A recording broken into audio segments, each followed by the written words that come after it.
जो अधर्म के रास्ते पर नहीं चलता, उसका विजय उसी के साथ होती है जो सत्य के रास्ते पर चलता है। संघर्ष भरी जिंदगी में कामयाब होने के लिए आपको धैर्य और समझदारी दोनों की जरूरत होती है। जीवन का सफर बहुत ही लंबा होता है, इसलिए आपको हमेशा उच्च उद्देश्यों का चयन करना चाहिए। सफलता के लिए निरंतर दृढ़ संकल्प और समर्पण जरूरी होता है। यदि आप यह दोनों विशेषताओं से वंचित हैं, तो आप कभी सफल नहीं होंगे। जीवन के मुश्किल पलों में आपको अपने लक्ष्य को याद रखना चाहिए, इससे आपको संघर्ष करने की शक्ति मिलेगी।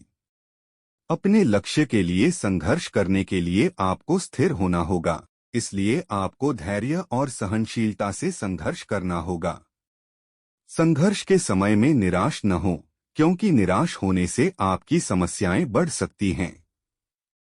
संघर्ष करते समय हमेशा सकारात्मक रहें, यह आपको सफलता के रास्ते में मदद करेगा। श्री कृष्ण हमें समझाते हैं कि हमें अपने कर्तव्यों का पालन करना चाहिए और उन्हें पूर्णतः निभाने के लिए संघर्ष करना चाहिए।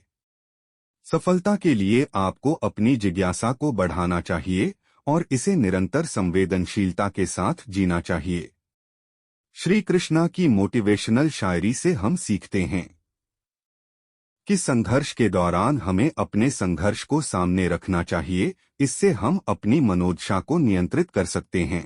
जब आप संघर्ष कर रहे होते हैं, तो आपको हमेशा सफल होने के लिए उद्यमशीलता और अध्यवसायता के साथ काम करना चाहिए।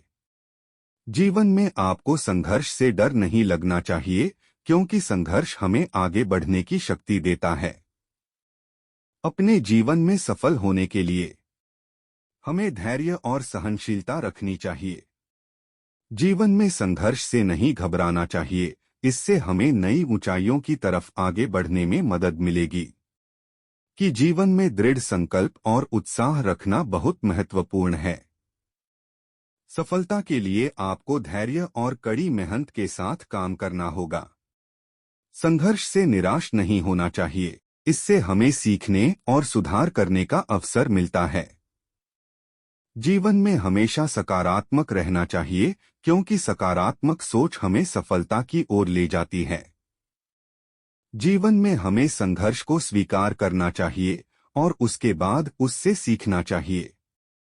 जब आप स्वयं को जानते हैं, तभी आप अन्य लोगों को समझ सकते हैं। इस उदाहरण से हमें यह समझ मिलता है कि हमें स्वयं को जानना बहुत महत्वपूर्ण है, क्योंकि जब हम स्वयं को समझते हैं तो हम दूसरों को भी समझ सकते हैं। जो व्यक्ति सभी से प्रेम करता है, वह भगवान का समान होता है। इस उदाहरण से हमें यह समझ मिलता है कि हमें सभी मनुष्यों से प्यार करना चाहिए और यही हमें भगवान के समान बनाता है। जब तक आपके मन में नफरत होती है, तब तक आप खुद को कभी भी शांति नहीं दे पाएंगे। इस उदाहरण से हमें यह समझ मिलता है कि हमें नफरत को दूर करने की आवश्यकता होती है, क्योंकि नफरत हमारी आत्मा को शांति नहीं दे पाती है। जीवन की सबसे बड़ी समस्या है, हम खुद को समझ नहीं पाते। इस उदाहरण से हमें यह समझ मिलता है कि हमें अपने आप को समझने की आवश्यकता होती है, क्योंकि जब हम स्वयं को समझते हैं, तो हम अपनी समस्याओं का समाधान भी निकाल सकते हैं। जो व्यक्ति अपनी कमजोरियों को समझता है, वह वास्तव में मजबूत हो जाता है। इस उदाहरण से हमें यह समझ मिलता है कि हमें अपनी कमजोरियों को समझने की आवश्यकता होती है, क्योंकि जब हम अपनी कमजोरियों को समझते हैं तो हम उन्हें अपने फायदे में बदल सकते हैं। अगर आप एक सफल व्यक्ति बनना चाहते हैं, तो अपने सपनों को पूरा करने के लिए कभी नहीं डरना चाहिए। इस उदाहरण से हमें यह समझ मिलता है कि हमें डरने की जगह अपने सपनों को पूरा करने की कोशिश करनी चाहिए, क्योंकि सफलता उन्हीं के कदमों में होती है जो डर को हरा देते हैं।